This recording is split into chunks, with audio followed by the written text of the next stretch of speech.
Kaysen went to the Hogshead Tavern and asked the bearded old man at the bar to pour some whiskey into it. As for what kind of whiskey it was, don't ask, it's good wine if it doesn't give Dumbledore diarrhea. This time, he did not choose to use the password to enter the principal's office directly, but teleport directly to the windowsill outside the principal's room. He grabbed the windowsill with both hands and pushed himself up. This step was to see whether Dumbledore was in the principal's office. Otherwise, it would be very embarrassing if he teleported to the principal's office and found Dumbledore sitting there. But fortunately, when he looked in from the window, no one was there. Great. Kaysen exerted his strength, opened the office window from the outside, and rolled in blankly. He took out the 2 bottles of wine pinned to his waist and placed them firmly on the desk. He only needed a ruler to measure them. As for whether there is anything wrong with the wine, will it be discovered? Anyway, Hagrid talked about wine and Dumbledore was reluctant to drink it, so he probably wouldn't. He straightened up and stretched, and just as he was about to teleport away, he saw half a person in a cabinet in the corner of Dumbledore's office. There is a person's lower body. In other words, Dumbledore put his upper body into the cabinet.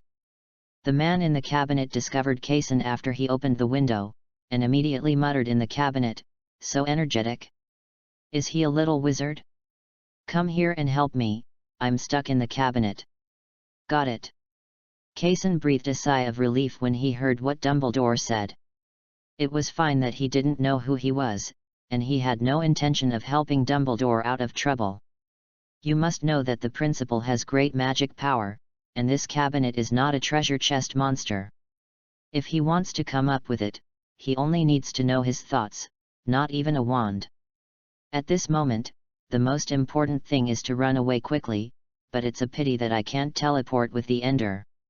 Kaysen quickly climbed up the windowsill and knelt down half-kneeling on it. A water source cube appeared in his hand, showing a small splash of water on the ground of Hogwarts. Then Dumbledore suddenly muttered in the cupboard. "Don't leave in a hurry, Kaysen. Is there anyone else in Hogwarts besides you who would come to the principal's office and steal the poor principal's collection?" Kaysen, who was doing some mental construction for himself, suddenly changed his face. "Ah, isn't this the principal? Why are you stuck in the cabinet?"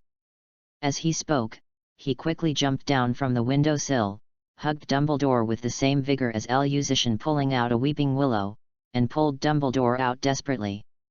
It seems that Dumbledore is going to cosplay 2.5 Shang Yang directly in this poor cabinet, as if no one will know that he stole the wine.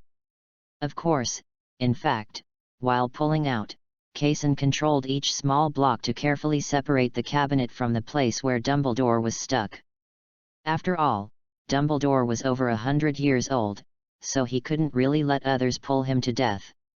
Soon, as if 2 plastic stools were pulled out together, there seemed to be a bang in the void, and Dumbledore saw the light of day. Thank you, Kaysen." Kaysen sat in his chair glumly. "Speaking of which, I'm still curious, how did you know it was me who came here and not that naughty little wizard riding a broomstick? First, the 2 guys at the door told me that you came here before and took away 2 bottles of wine from me. Secondly, Kaysen, you have underestimated your courage. Although the little wizards can be called bold, sneaking into the principal's office is still too much for them." "Okay. That's good. Now that you're out of trouble, I should leave too. So, Professor McGonagall urged me to give you lesson plans, you know." After listening to the explanation, Kaysen said with a smile. He stood up from the chair in an extremely slow manner and moved slowly towards the door of the principal's office. It was as if Dumbledore was a frog, he could only see moving objects but not stationary objects. "Kaysen, do I seem to you to be an old fool?" Dumbledore sat on his seat and hugged his shoulders, watching Kaysen's performance quietly, and then fainted when he was about to walk out the door. Said, "Oh, okay, is there anything I can do?" Kaysen said in one breath, turning around and sitting on the chair opposite Dumbledore. Thank you for not choosing to teleport away directly. Oh, am I still in time? Sorry, it's too late. Okay, what's the matter? Dumbledore reluctantly picked up the 2 bottles of wine on his desk and walked towards the cabinet in the corner. The accumulation of time will make wine mellow. You can also stock up on a few bottles of wine. After a few days, ordinary wine will turn into good wine. Kaysen nodded. I will. By the way, where did you get these 2 bottles of wine from? Pig's Head Bar. Dumbledore paused as he put the wine in the cabinet, then changed direction and threw the 2 bottles of wine into the trash can. Is there anything wrong with the wine there? I was quite happy drinking before. Kaysen's mouth twitched. It's nothing, just keep drinking happily. You should have something you need me to do, right? No, of course not. How could I leave something to you to do? In your eyes, am I just the kind of person who can't afford early benefits and needs to be rewarded for any efforts he makes? Dumbledore shrugged. Shoulders said. Then why are you stopping me and not letting me go? Because your action of treating me like a frog was so funny that I couldn't help it. Okay, Kaysen, you can go now. Kaysen curled his lips, stood up and was about to leave. Oh, by the way, Kaysen, is Hagrid drunk too much? Dumbledore asked. Yes, what's wrong? And you? I was scared by you and smelled of alcohol, but at least I'm still sober. Kaysen turned around and spread his hands. In this case, as Hagrid's loyal drinking buddy, perhaps you need to take over from Hagrid to complete his work tonight. Dumbledore said. Inspection of the Forbidden Forest? Yes. At 10 o'clock tonight, you still have 2 hours to repair yourself. Dumbledore said as he glanced at a small clock placed in the corner of the table. Kaysen nodded and left the principal's office without incident. After drinking 2 bottles of wine and patrolling the Forbidden Forest for a night, it was fair.